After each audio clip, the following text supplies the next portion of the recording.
নমস্কার বন্ধুরা, আজকে যে রেসিপিটি আপনাদের দেখাবো তা হলো ইলিশের লটপটি। বানাতে লাগছে ইলিশ মাছ 3 পিস, আমি 3 পিস নিয়েছি ইলিশ মাছ, বেগুন পাতলা পাতলা করে আধা করে বেগুন কাটা, গাটি কচু, আর লাগছে কাঁচা লঙ্কা চেরা।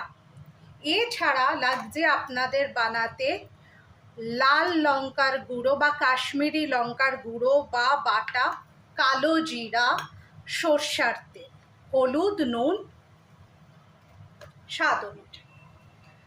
তাহলে রান্নাটা শুরু করা যাক।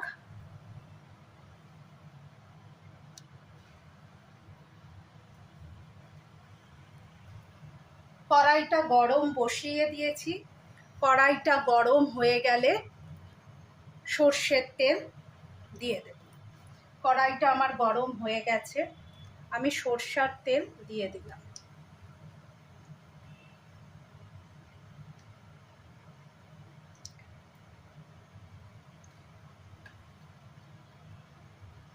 সর্ষের তেলটা একটু গরম হতে দেব।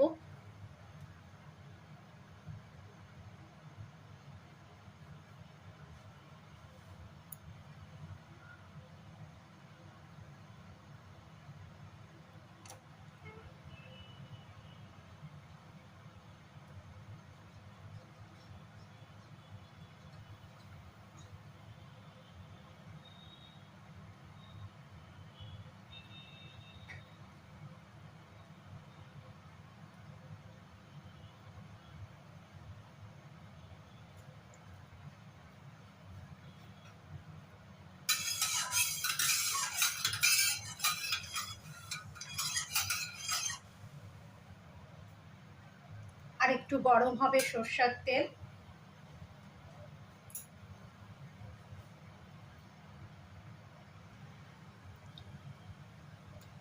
সর্ষের তেল থেকে ধোঁয়া বেরোতে শুরু করেছে।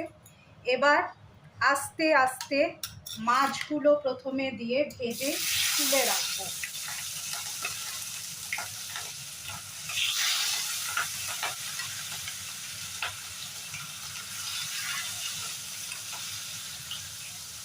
ইলিশ মাছ এমনিতেই খুব নরম হয়, তাই খুব সাবধানে ভেজে তুলে রাখবেন। খুব কড়া করে ভাজার দরকার নেই।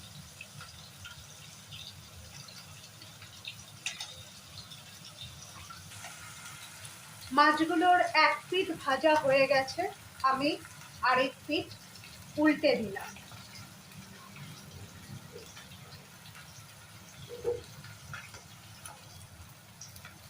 মাছগুলো ভাজা হয়ে গেছে, আস্তে আস্তে মাছগুলোকে আমি তুলে নিচ্ছি। ইলিশ মাছ খুব নরম মাছ, আর কড়া করে ভাজার এক্ষেত্রে কোনো দরকার নেই। মাছগুলোকে আমি তুলে নিলাম। এই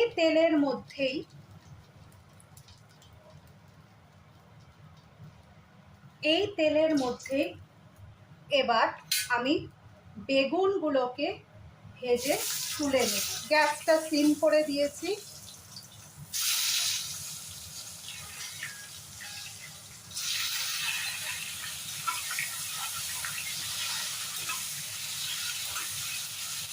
বেগুনগুলো ভালো করে ভেজে তুলে নেব।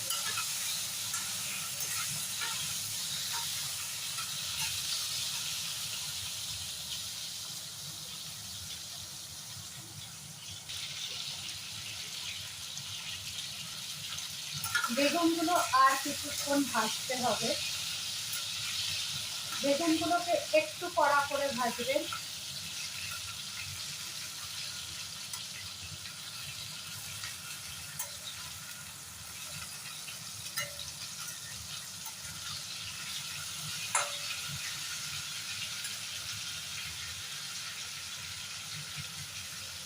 আমি বেগুনগুলোকে একবার উল্টে পাল্টে দিলাম।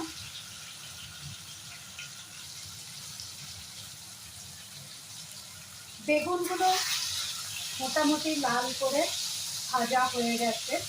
আমি এবার বেগুনগুলোকে তুলে নিই। বেগুনগুলো মোটামুটি লাল করে ভাজা হয়ে গেছে, বেগুনগুলোকে তুলে নিই।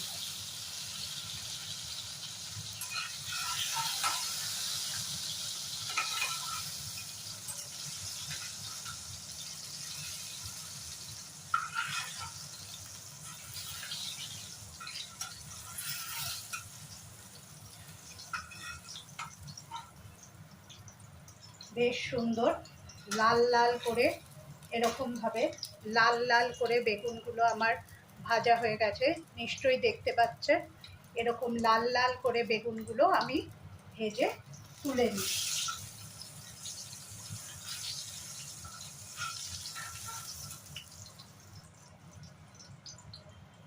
এইবার কড়াইতে সামান্য একটু তেল দিয়ে কালো জিরা ফোড়ন দেব। কালো জিরা সামান্য একটু ঘষে কালো জিরাটা ফোড়ন দিয়ে দিলাম।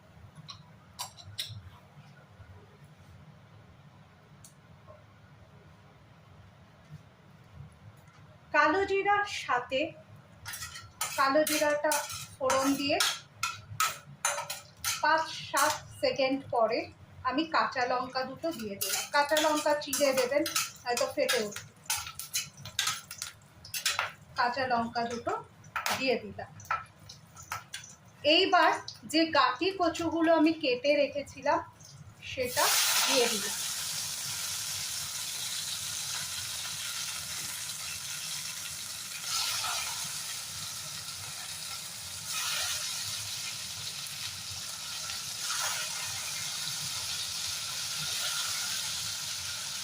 গাঁটি কচুটা দিয়ে সামান্য একটু নুন গাঁটি কচুর ওপরে দিয়ে দিলাম। এইবার এটাকে ভাজতে থাকবে।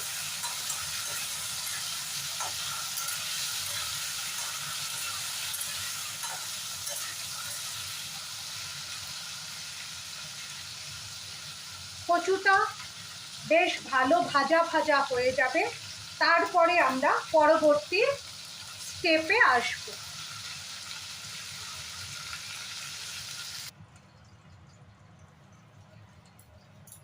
আচ্ছা, কচু ভাজাটা মোটামুটি হয়ে গেছে। এরপর আমরা এখানে দিয়ে দেব নুন আর লঙ্কা বাটাটা। হলুদ, নুন, লঙ্কা বাটা। নুন আগেও অল্প একটু দিয়েছিলাম, তাই সামান্য একটুই দিলাম। লঙ্কা বাটা,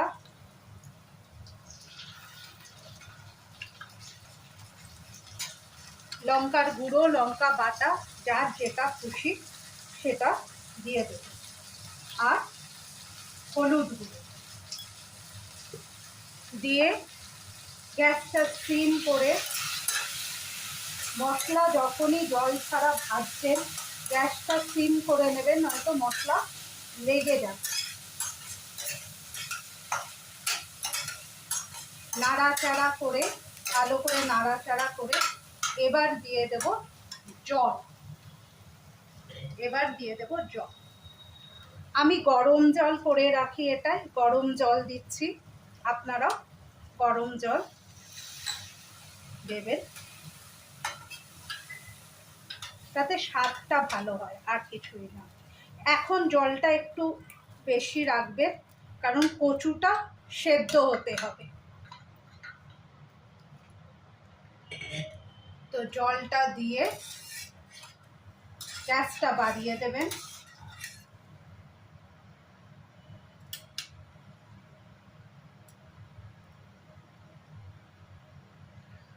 বয়েল আসলে গ্যাসটা সিম করে দিয়ে কচুটা সেদ্ধ হতে দেবেন।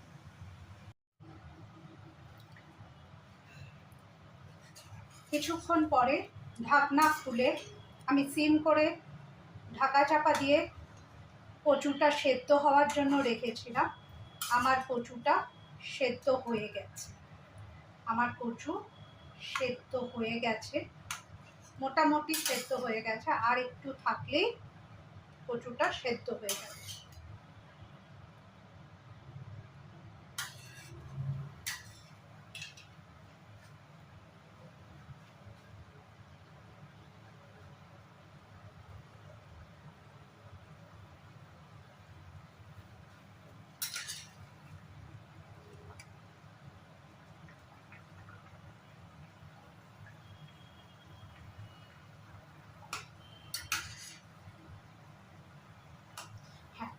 আমার কচু সেদ্ধ হয়ে গেছে।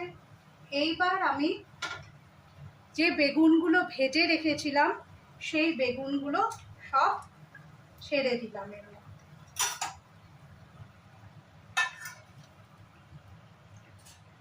গ্যাসের ফ্লেম বাড়ানোই থাকবে।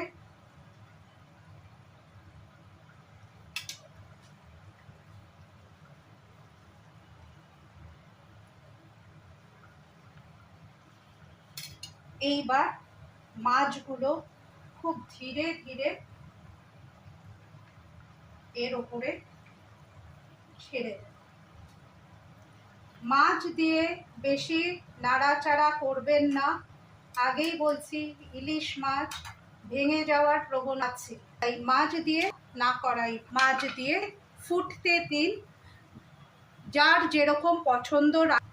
এই লটপটিতে ইলিশের ঝোলটা একটু মাখা হলেই ভালো লাগে, একদম ভালো লাগে না, তাই একটুখানি গামাখা হয়ে এলে বা একটু ভারী হয়ে এলে তারপরে আপনারা সার্ভ করতে পারেন। তো ফাইনাল লুক নিয়ে আবার দেখাচ্ছি। আমার মাছের ঝোল বা ইলিশ মাছের লটপটি কমপ্লিট।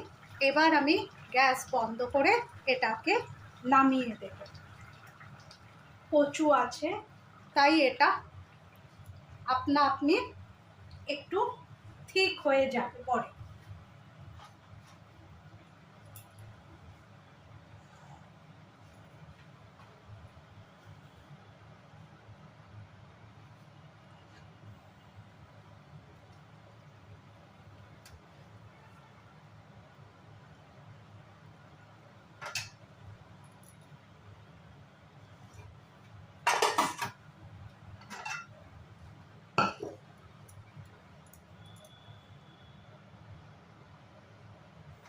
এই আমার ইলিশ মাছের লটপটির ফাইনাল লুক।